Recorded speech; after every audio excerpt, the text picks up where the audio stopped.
제갈공명이 긍정적인 선택을 했을 경우를 가정한 오디오북입니다.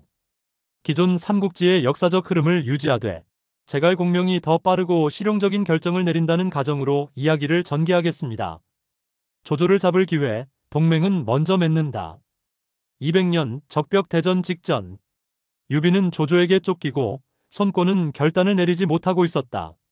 역사에서는 이때 제갈량은 손권을 설득하기 위해 강동으로 향하고 긴 설득 끝에 가까스로 동맹을 맺는다. 하지만 그 과정은 늦었고 결국 수많은 희생을 낳았다. 그러나 이 이야기에서는 다르다. 제갈량은 유비가 형주로 도주하던 도중 이미 손권과의 신속한 동맹이 필수라고 판단한다. 그는 유비에게 직접 나서서 말한다. 지금 형세로 보아 조조는 강을 넘을 준비를 마쳤습니다. 우리가 강동과 협력하지 않으면 남쪽은 곧장 조조의 손에 들어갑니다. 죽은 지금은 지체할 때가 아닙니다. 손권과 빠르게 맹약을 맺어야 합니다. 유비는 처음엔 주저했지만 제갈량의 단호한 태도와 전략적 설명에 승복한다. 이후 제갈량은 손권에게 단독 서신을 보내지 않고 유비와 함께 직접 강동으로 향한다. 손권은 당황했다. 유비가 직접 이리 오다니. 이는 그동안의 외교 전략이 아닌 실질적인 연합군 구성을 의미했다. 동맹 3일 만에 체결되다. 손권의 참모들, 특히 장관과 고담은 여전히 조조와의 타협을 주장했다. 하지만 유비와 제갈량은 구체적인 군사 전략, 병참 물자 분배 계획, 그리고 전후 형주 통치에 대한 합리적 협약을 들고 왔다. 전쟁은 감정으로 하는 것이 아니라 수지 계산으로 하는 것입니다. 제갈량의 이 한마디가 손권의 마음을 움직였다. 결국 역사보다 무려 10일 빠르게 손유동맹이 성립되고 양측은 군을 결집한다. 적벽, 바람보다 전략으로. 기존 역사에서는 동남풍을 기다리는 계책으로 화공을 썼지만 이번에는 제갈량이 이동식 화차, 즉 불붙인 배를 유인하는 기만 전술을 미리 설계한다. 화공 시점도 늦추지 않고 날씨가 변하기 직전의 밤에 실행한다. 그 결과 조조의 수군은 강 한복판에서 괴멸되고 육지군 또한 진퇴양난에 빠진다. 조조는 간신히 탈출하지만 부상당한 몸으로 겨우 허창으로 돌아간다. 형주, 유비의 손에 완전 귀속. 전쟁이 끝나자 제갈량은 손권과의 협상에 따라 형주의 일부를 손권에게 넘기는 대신 형남 사군 전역의 완전한 귀속을 확정받는다. 이는 훗날 형주를 둘러싼 오와 촉의 분쟁을 미연에 방지하는 결정적 선택이었다. 형주는 유비군이, 강하이 남은 손권이. 그리고 우리는 다시 북으로 향할 것이다. 새로운 역사 시작되다. 적벽의 승리 후 제갈량은 즉시 내정을 시작한다. 전쟁으로 피폐해진 형주 지역의 치안을 안정시키고 백성들에게 세금 감면과 토지 분배 정책을 도입한다. 이로써 유비의 지지 기반은 강고해지고 일흥의 참극은 발생하지 않게 된다. 익주정벌, 칼 대신 설득으로. 적벽 대전의 승리 이후 제갈량은 이미 다음 수를 계산하고 있었다. 형주를 얻었을 뿐입니다. 천하 3분 중 촉이 비어 있다면 조조가 언제든 진출할 것입니다. 유비는 머뭇거렸다. 내가 유장을 배신한다면 명분이 없지 않겠소? 제갈량은 고개를 끄덕였다. 그래서 이번에는 명분과 실리를 함께 챙기겠습니다. 마속의 운명, 바뀌다. 익주를 안정시킨 뒤 제갈량은 조용히 사람 하나를 불러들인다. 그는 바로 마속. 역사에서 그는 과신과 교만으로 가정 전투에서 패배하고 제갈량에게 직접 차명당한다. 그러나 이번에는 다르다. 제갈량은 마속의 약점과 잠재력을 일찍이 꿰뚫고 있었다. 제갈량, 인재를 설계하다. 마속은 말은 잘하지만 현실 감각이 부족하네. 제갈량은 조은에게 말했다. 그러나 그가 가진 통찰력과 전략 구상력은 천재적이요. 우리가 그를 옳게 교육하면 그 역시 촉의 기둥이 될 수 있어. 그래서 제갈량은 마속을 단독 실전에 투입하기 전에 직속 훈련반을 조직한다. 훈련반에는 왕평, 장포, 조은이 교관으로 참가했고 모의 전투, 보급 운영, 심리전 시뮬레이션까지 반복된다. 마속은 자만을 버리고 배움에 몰두했고 결국 완전히 다른 사람이 된다. 첫 실전, 한중방어전. 제갈량은 마속에게 기회를 준다. 한중방어를 맡긴 것이다. 마속은 이번엔 고지를 피하고 교통 요충지를 중심으로 방어진지를 구축한다. 위나라 장압이 침공했을 때 마속은 기민한 후퇴와 역습으로 장압을 곤경에 빠뜨린다. 제갈량은 말한다. 이제 마속은 장군이 아닌 장성으로 불릴 수 있어. 이민족을 통일하는 데도 기용되다. 남만 지방이 흔들릴 조짐을 보이자 제갈량은 마속을 남만에 파견한다. 그는 군사력보다 외교와 관용을 강조한 융합정책으로 이이와 고란족 등을 회유한다. 남만의 지도자 맹획은 항복 대신 촉한과의 동맹국 선언을 하며 자치권을 인정받는다. 제갈량의 인재 기용, 본격화되다. 마속 외에도 제갈량은 이 시기 다음의 인물들을 키운다. 장익내정과 조세개혁 전담, 왕평 북벌 최전선 야전 지휘관, 장포형주 남부수비대장, 이연물류와 병참 책임자. 그는 단순히 사람을 쓰지 않고 사람을 기획하고 시스템으로 운영한다. 형주에서 소식을 들은 관우는 말한다. 공명은 사람을 쓰는데도 신이로다. 그가 없는 천하는 상상할 수 없구나. 제갈량은 별실에서 마속의 전투 보고서를 읽으며 조용히 읊조린다. 사람을 죽이는 건 쉬우나 살리는 건 더 어려운 법이지. 마속은 이제 내 오른팔이 될 걸세. 벌의 문을 열다. 전략은 완성되었다. 서기 227년. 제갈량은 오랜 준비 끝에 드디어 북벌의 깃발을 든다. 하지만 이번 북벌은 역사 속처럼 무작정 한중에서 위나라로 돌진하는 방식이 아니다. 그는 이미 위나라 내부가 흔들리고 있다는 정보를 정밀하게 분석해두고 있었다. 사마이의 야망, 약점이 되다. 사마이는 조씨 정권 내부에서 점점 위세를 키워가고 있었다. 제갈량은 첩자를 통해 사마이가 내심 황실을 경멸하고 있으며 황제 조예를 제거하고 독립하려는 야망이 있음을 포착한다.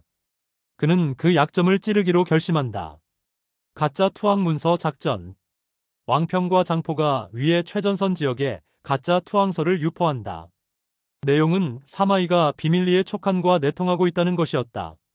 조정은 혼란에 빠지고 조예는 비밀리에 사마이를 의심하기 시작한다. 결국 사마이는 중앙으로 불려가 신문을 받게 되고 위나라의 전선은 일시적으로 지휘부 공백이 생긴다. 진창으로의 우회 북진. 제갈량은 이 틈을 타 전면 돌격이 아닌 우회 전술을 펼친다. 진창 방면으로 기습병력을 보내고 왕평은 선봉에서 진지를 꿰뚫는다. 이 과정에서 병참 전담 위험이 선제적으로 진창 -1 주간 보급로를 복수 구축해 두었기에 이전 북벌에서 자주 발생했던 보급 문제는 전혀 일어나지 않는다. 장안 외곽 도달, 위의 수도가 흔들리다. 촉한군은 장안 외곽까지 진출한다. 위나라 내부는 크게 동요한다.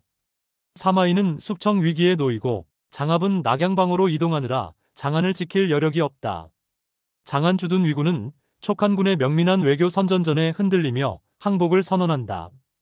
유선의 출정, 백성들이 모이다. 유선이 직접 장안으로 진입하며 백성들과 인사를 나눈다. 관우와 황충은 장안 남문에 입성하고 조우는 성 내부를 정돈한다. 제갈량은 유선에게 말한다. 이제야 촉한의 이름으로 중원의 문을 열었습니다. 장안 성루에 휘날리는 한나라의 깃발. 그 아래 제갈량은 북을 울리며 말했다. 우리는 싸워서 얻지 않았다. 질서를 세워 얻은 것이다. 사마이를 꺾다. 황제가 복위하다. 서기 228년 장안 함락. 이제 제갈량은 단순한 정벌이 아닌 천하질서의 복원이라는 새로운 국면으로 접어든다. 사마의 몰락의 서막. 조예는 사마이를 의심한 끝에 그를 중앙에서 병권 박탈하고 성문 밖 유배 조치를 내린다. 사마이는 모함이라 주장했지만 이미 조정은 그의 야망을 경계하고 있었다. 제갈량은 이를 신의의 승리라 평하며 말했다. 위나라가 사마씨를 경계하는 그 순간 우리는 싸우지 않아도 승리한 셈이요. 장안에서의 황제 복위식. 장안에 임시 조정을 설치한 제갈량은 유선을 옹립하며 한나라 정통 복위식을 거행한다. 이 의식은 단순한 형식이 아니었다. 촉한의 군주 유비는 생전에 황제 칭호를 거부했지만 백성들과 장안 유민들이 스스로 유선을 황제로 추대한 것이다. 이제 천하의 한나라의 이름이 다시 울려 퍼질 것입니다. 장안 북문에서는 조조가 세웠던 위정자 조정의 석판이 철거되고 새로운 한황제 선포비가 세워진다. 황제 즉위 이후의 조정 개편. 제갈량은 유선에게 실권을 넘기지 않았다. 그는 섭정공의 명분으로 실질적인 정무를 맡고 유서는 문화와 외교를 담당하게 된다. 법정은 장안의 행정총책으로 임명되고 마속은 중원방어사령관으로 전진 배치된다. 조우는 낙양 진출부대 총사령관으로 내정된다. 위나라 내부 붕괴가 시작되다. 사마이의 제거는 단순한 해고가 아니었다. 사마씨를 따르던 지방 장수들은 반발했고 조상, 조방은 그 틈을 타 자신들의 세력 다툼을 벌이기 시작한다. 제갈량은 이를 기회로 삼아 위나라 북부 지방에 자율통치 선언문을 비밀리에 배포한다. 당신들의 조정이 혼란스럽다면 스스로 백성을 지켜야 합니다. 촉하는 정의로운 동맹을 추구합니다. 한나라 깃발, 중원의 바람을 타다. 중원 전역에 한나라가 돌아왔다는 소문이 퍼지자 장안의 백성들은 물론 낙양, 하남, 하북 등에서도 자발적인 해방군 봉기가 일어나기 시작한다. 제갈량은 그것을 기다리고 있었다. 우리는 황제가 되는 것이 아니라 황제가 돌아오는 길을 만든다. 제갈량은 장안의 황궁뜰에서 유선을 향해 조용히 말한다. 주공이 왕이 되지 않았기에 성왕이 명군이 되었던 것처럼 전하께서는 진정한 한실의 보기자로 기억되실 것입니다. 낙양을 향하여 진정한 삼국통일 전쟁. 장안 점령 이후 제갈량은 촉한의 새로운 목표를 천명한다. 장안은 문을 여는 열쇠였소. 이제 낙양이 열려야 천하의 중심이 촉한을 인정하게 될 것이요. 제2차 북벌, 낙양작전. 위나라의 혼란은 가중되고 있었다. 조예는 병세가 깊고 조방은 어리며 조상은 사마의 유배에 반발하여 무장 반란을 준비 중이다. 제갈량은 이 틈을 노려 군대를 서쪽에서 북쪽으로 전환시킨다. 왕평이 서주 방면으로 침투하고 조우는 하남을 압박하며 마속은 하북 접경지에 전단을 살포한다. 한나라의 천자는 돌아왔다. 낙양의 백성은 더 이상 고통받지 말라. 낙양, 스스로 문을 열다. 위나라 조정은 수많은 반란과 외부 위협 속에서 낙양을 사수하라는 명령조차 제대로 전달하지 못한다. 오히려 낙양성의 문지기 장수가 항복을 선언하고 열흘 내로 촉한군이 무혈 입성한다. 도성은 혼란스러웠지만 제갈량은 군유를 엄격히 지켜 단 한 건의 약탈도 없도록 하며 백성들의 신뢰를 얻는다. 삼국통일, 손권의 선택. 이 소식을 들은 손권은 큰 충격에 빠진다. 그는 병든 몸으로 조정회의를 열고 선언한다. 이제 오나라가 황제를 칭하는 일은 없을 것이다. 대신 우리는 한실의 외부 동맹국으로 남겠다. 하지만 제갈량은 손권의 사위를 맞이해 사절로 보내고 양국은 군사-경제 동맹에서 정치-통합동맹으로 나아간다. 손권은 조용히 병상에서 유언한다. 공명이 천하를 다스리는 것이 백성에겐 더 나은 길이니라. 새로운 수도 양경체제. 제갈량은 수도를 장안과 낙양 양경체제로 정비한다. 장안은 군사와 행정, 낙양은 문화와 외교 중심으로 구성된다. 유서는 장안에서 거주하며 낙양엔 세자 유준을 보낸다. 한나라, 다시 서다. 황제 유서는 낙양에서 천하통일을 공식 선포한다. 조씨 가문은 모두 은거하거나 귀순하고 사마씨 가문은 멀리 유배된다. 이로써 삼국은 다시 하나의 나라가 되고 민심은 드디어 평화를 실감하기 시작한다. 낙양의 종루에서 천하통일을 기념하는 종이 울리고 제갈량은 홀로 조용히 하늘을 바라본다. 전쟁 없이 얻은 평화가 진짜 승리다. 질서를 설계하다. 공명의 정치 개혁. 전쟁은 끝났고 천하는 다시 하나가 되었다. 하지만 제갈량은 알고 있었다. 진정한 전쟁은 이제부터 시작입니다. 그 이름은 내치입니다. 과거제, 촉한의 문을 열다. 제갈량은 중앙인재 채용을 정비하기 위해 전례 없는 과거시험 제도를 도입한다. 향리 자제들도 실력만 있다면 중앙관직에 오를 수 있고 문관무관을 분리하여 실무관료 중심 체제를 확립한다. 이 과거제는 단지 시험만이 아닌 국가가치와 정체성 교육 시스템으로 기능하며 천하의 공명식 교육 체제가 확산된다. 균전제, 백성의 삶을 바꾸다. 전쟁으로 황폐해진 민생을 회복하기 위해 제갈량은 한무제 이후 가장 정밀한 토지 개혁을 실시한다. 모든 토지는 국유로 등록되고 농민은 인원수에 따라 동일한 면적을 임차받는다. 병역을 마친 자에게는 토지 사용권을 우선 부여한다. 이로써 토 세력은 분산되고 각 지역은 지방관리백성 공동운영 모델로 전환된다. 지방 분권과 중앙 통제의 균형. 제갈량은 중앙에서 모든 걸 통제하지 않는다. 오히려 각 지역에 자율권과 책임을 나누어 부여하며 5년 단위의 업적 평가 제도인 백성 만족도 평가제를 도입한다. 이 제도에선 백성들이 직접 지역 관리의 평가를 하게 되며 부정부패를 줄이고 민심을 반영할 수 있는 최초의 시도가 된다. 경제, 무역, 그리고 통합화폐. 제갈량은 무역도 정비한다. 오초기 각지의 상인들이 함께 활동할 수 있도록 삼국통합상회를 조직하고 한화라는 새로운 통일 화폐를 발행한다. 물가는 안정되고 지방장터에도 중앙화폐가 퍼지며 경제는 황금기를 맞는다. 유선의 변모. 처음엔 무능하다 평가받았던 유선도 제갈량의 지도 아래 유학을 기반으로 한 군주의 덕목 교육을 받는다. 그는 점차 스스로 정무에 참여하며 제갈량이 없는 회의에서도 스스로 정책을 결정할 줄 알게 된다. 제갈량은 미소 지으며 말했다. 이제 한실은 사람으로도 제도로도 다시 살아났습니다. 제갈량은 낙양궁전 옥조 앞에 무릎을 꿇는다. 유선이 직접 그를 일으키며 말한다. 공명이 계셨기에 이 나라가 다시 일어섰습니다. 오나라를 품다. 바다를 향한 문을 열다. 전국이 안정되었고 내정은 완성되었지만 하나 남은 퍼즐이 있었다. 바로 오나라 강동의 땅이었다. 손권의 유언, 강동의 변화. 손권이 죽기 전 남긴 말이 있었다. 공명이 황제보다 낫도다. 내 자손이 그와 나라를 함께할 수 있다면 더 바랄 것이 없으리. 그 유언은 강동을 흔들었다. 손등과 손호는 강동에서 왕위를 두고 다툼을 벌이고 있었고 백성은 피로감에 빠져 있었다. 제갈량, 외교에 마지막 수를 두다. 제갈량은 강동으로 직접 사신을 보낸다. 첫째, 강동의 자치를 보장하되, 둘째, 중앙의 병참과 세제 시스템을 도입하고, 셋째, 혼인 동맹과 문무 교류 확대를 제안한다. 결정적인 제안은 이것이었다. 강동을 지방왕국으로 유지하되 태자의 자리는 유씨와 손씨 양가에서 공동으로 세습하겠습니다. 이 제안은 명분과 자존심을 모두 지켜주는 외교적 걸작이었다. 강동, 무혈 귀속. 강동 조정은 분열 상태였고 손호는 결국 항복을 선언한다. 강동 전체는 단 한 번의 충돌 없이 촉한의 편입을 결정한다. 이 과정에서 강동은 남의 행정구로 재편되었고 제갈량은 손권의 외손을 해왕으로 봉하고 낙양에서 국사로 대우한다. 촉한, 바다를 품다. 이제 한나라의 국경은 북으로 흉노, 동으로 바다, 남으로 남만까지 열렸다. 제갈량은 해상무역을 장려하며 외국 일본, 동남아, 천축국 인도과의 통상 창구를 열기 시작한다. 강동의 조선술과 촉한의 철기 제조 기술이 결합되어 삼국통일 이후의 대항해 시대의 기초가 다져진다. 낙양, 천하의 수도가 되다.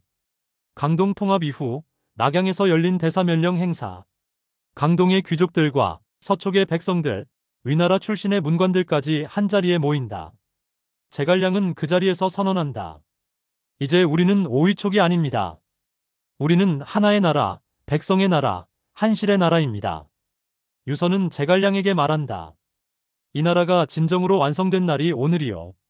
제갈량은 조용히 고개를 끄덕인다. 그리고 내심 한 가지를 떠올린다. 이제 내가 없는 날에도 이 나라가 굴러갈 수 있어야 할 때다. 후계자를 세우다. 제갈가의 마지막 선택. 천하는 통일되었고 백성은 안정을 누리기 시작했다. 그러나 제갈량은 알고 있었다. 내가 떠난 후에도 이 나라가 무너지지 않아야 진정한 통일이요. 유선, 진짜 군주로 거듭니다 하다. 제갈량은 섭정을 점차 줄이며 유선에게 권한을 이양한다. 유선은 이제 스스로 정무를 처리하고 황태자 유준에게 교육과 시정을 맡기기 시작한다.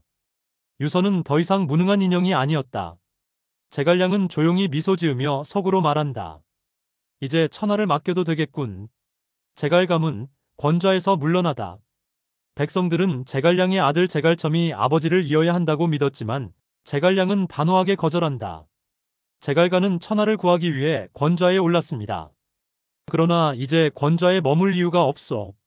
그는 제갈첨을 외직으로 보내고 유선에게 문무백관 모두 한시 혈통에 절대 충성할 것을 맹세하게 한다.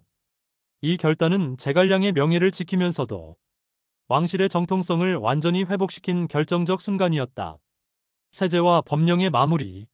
제갈량은 마지막으로 법제 정비에 나선다.